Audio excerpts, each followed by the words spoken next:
Hello. To set up a new project in Unity, the integrated development environment that I'm using for the development of my game, you open the program and go to File, New Project. It will open a new window, such as this, where you can customize the project name, what template you're going to use. With, for example, my game's a two-dimensional game, so if I wanted to make a two-dimensional game, I would select 2D. If I wanted to make a three-dimensional game, I would select 3D. I could rename my project to Slimed 2.0 if I were to make a sequel. I'm also able to change the location of where my game is going to be stored here. I could also add asset packages to my game if I wanted to, and I could also enable Unity Analytics. To create my project, I would simply click Create Project, and it would open my new project. In Unity, to set up public and private variables for your classes, you would simply have to create a C# script by right-clicking in the assets, preferably within a scripts folder, but just within the assets folder is fine.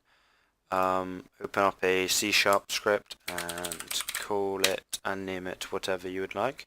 Here you'll see what code is contained within, but if you double click, it should open the script within Visual Studio or MonoDevelop if you're using a older version of Unity.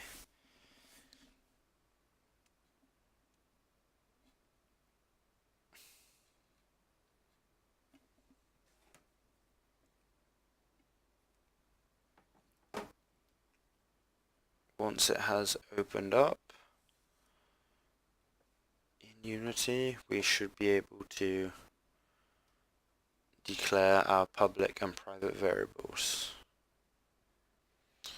Once our script has opened in Visual Studio, we can, within the class, above the two predefined functions of start and update, which are run when the script is first started, then the update function is called every frame within Unity's own framework. To declare variables, we can declare them within the class at the top here. So to create a private or a public variable, we simply put private and public. Private to encapsulate the variable and its values within the script alone, or public so that it can be accessible from outside of the script. So if we wanted to create a private boolean, we could simply just put boolean there, and then, well, we would put bool rather to create a boolean, and then we would name our variable such as is attacking if we wanted to know whether our player or a enemy is attacking. To create a public, we simply follow the same. If we wanted to create a float value, we would simply put float, then put something such as move speed, which could be used within our character. And because move speed is publicly accessible, we can then manipulate the variable elsewhere outside. So, for example, if we attach this script to a enemy object, we would be able to, in the inspector, call the we would be able to define the value of the move speed. So if we created an empty object and we added a component such as our example script, we would then be able to publicly access this move speed, which we could set to 10. And then when the script is executed, if any code is within this function or in a function that's called, any value that's passed into the function as an argument, the value of such variable would be defined here.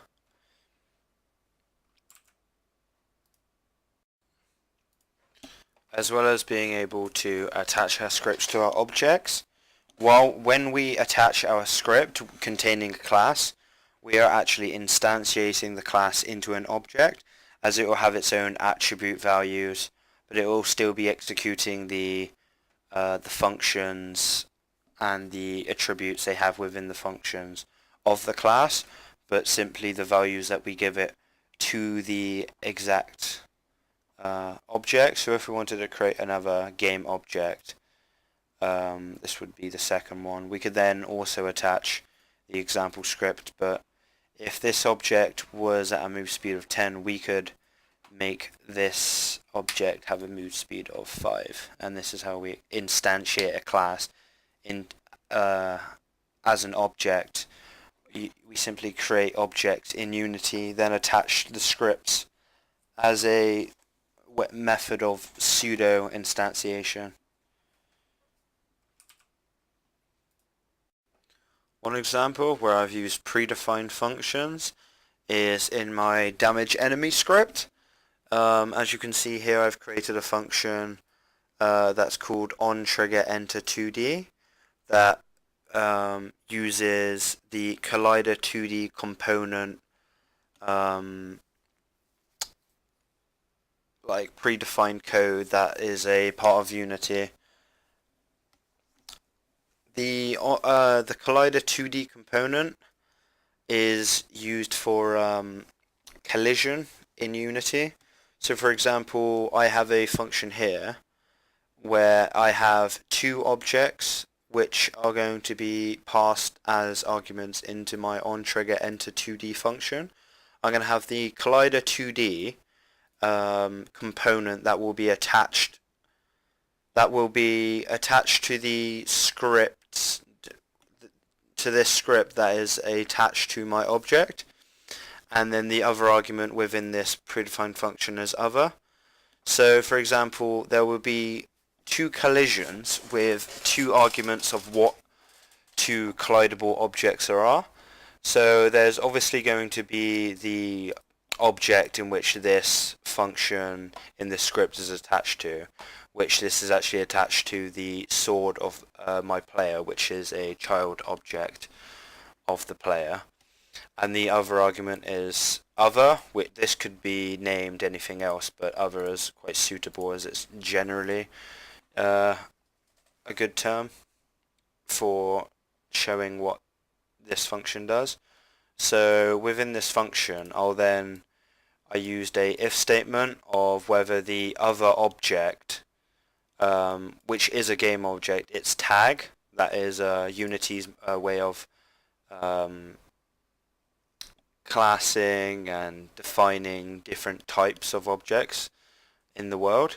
If the tag is enemy, it will then execute this script or this following code, which is just accessing the enemy object's health script, which is attached to it, and executing the hurt enemy function within it past the damage to deal, which can be set in the